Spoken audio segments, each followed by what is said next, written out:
In the bustling heart of Rome, the forum was alive with merchants, senators, and gossiping citizens. Among them walked Marcus Varro, a young scribe whose sharp eyes missed nothing. His hands, stained with ink, held scrolls filled with secrets, transactions, bribes, and political betrayals. He was trusted by many, but trusted none, for in Rome, information was the sharpest blade of all. Marcus's small home overlooked a narrow alley where whispers traveled faster than footsteps. Each evening, he listened to the city breathe, arguments of lovers, the rattle of carts, the drunken shouts of soldiers. Yet beneath the chaos, he sensed a rhythm, a pulse of ambition and fear. He often wondered which would claim Rome first, greed or honor. One night, a cloaked figure appeared at his door, pressing a wax-sealed scroll into his palm. "Read this when you're alone," the stranger murmured before melting into the shadows. Inside, Marcus found a list of names, men of power, each marked with a red cross. Some were rivals, others allies. The meaning was clear. Someone was hunting Rome's elite. One night, a cloaked figure appeared at his door, pressing a wax-sealed scroll into his palm. "Read this when you're alone," the stranger murmured before melting into the shadows. Inside, Marcus found a list of names, men of power, each marked with a red cross. Some were rivals, others allies. The meaning was clear. Someone was hunting Rome's elite.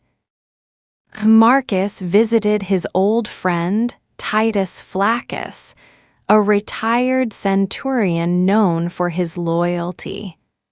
"Someone's killing senators," Marcus whispered. Titus frowned deeply, his hand tightening on his wine cup. "This city thrives on knives in the dark," he said grimly. "But if they've reached you, Marcus, you're already in their sights." That evening, Marcus returned home to find his door ajar. Inside, his scrolls lay scattered, ink smeared, shelves overturned. On the table sat a single dagger, its blade clean but its hilt engraved with a serpent. He knew the symbol, an underground faction called Oculi Noctis, the eyes of the night, feared for their silent assassinations. Determined to uncover the truth, Marcus followed the faint trail of rumors through taverns and bathhouses. Patrons spoke in hushed tones of a purge an unseen hand, removing those who threatened the stability of Rome. Yet, some insisted the killings served not Rome's people, but the ambitions of one shadowy leader. Days later, Marcus was summoned to the house of Gaius Aelius, a senator known for his cunning. "You hold something dangerous," Gaius said, eyes cold as marble. "Give me the list, and perhaps you will live to see the next Saturnalia." Marcus feigned ignorance, but the weight of the scroll hidden in his robe felt heavier than gold. That night, the city was restless. Torches flickered as rumors of another assassination spread, this time a general. The killings were accelerating.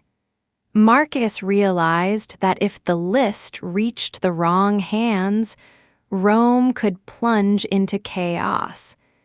But whom could he trust in a city where loyalty was bought and sold like grain? Marcus decided to confront the oculi noctis directly. In the catacombs beneath the Aventine Hill, he found masked figures encircling a brazier. The leader stepped forward, voice low and steady. "You have something of ours," she said, a woman, her tone commanding. "Return it, and we may forget you exist."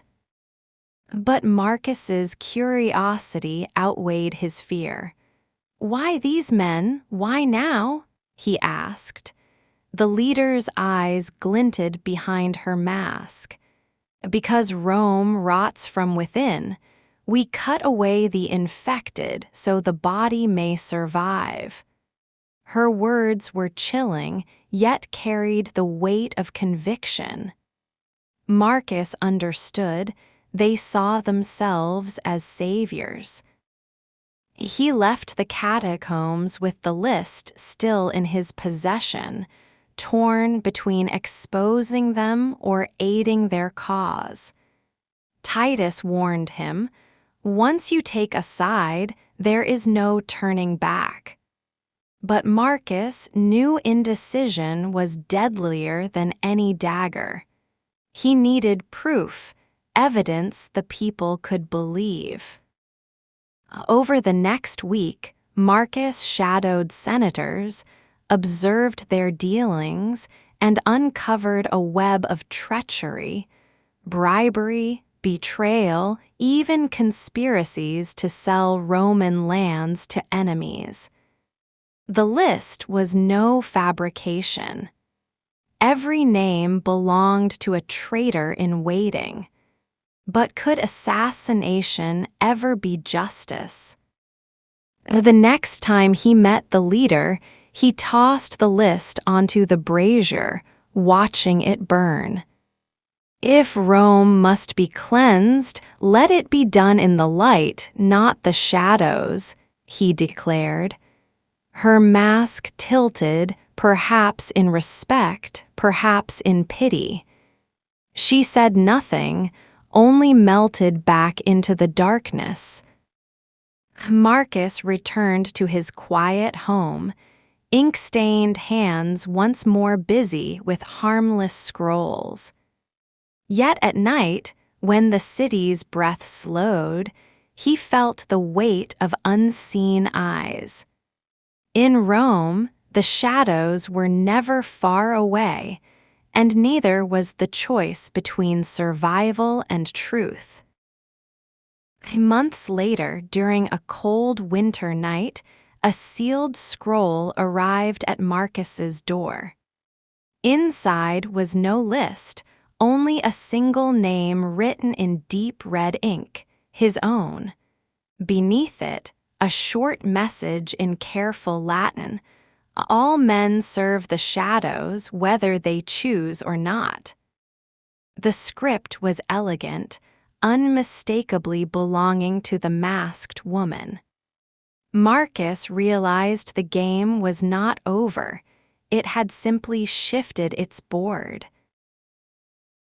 He stood by his window, watching snow drift over the silent city. Somewhere in the alleys, the oculi noctis still moved like unseen currents, shaping Rome's fate. Marcus's hands trembled, but not from fear. He was already writing a new scroll. If the shadows wished to play, he would answer in kind. In Rome, survival belonged not to the strongest, but to the one who understood the darkness best.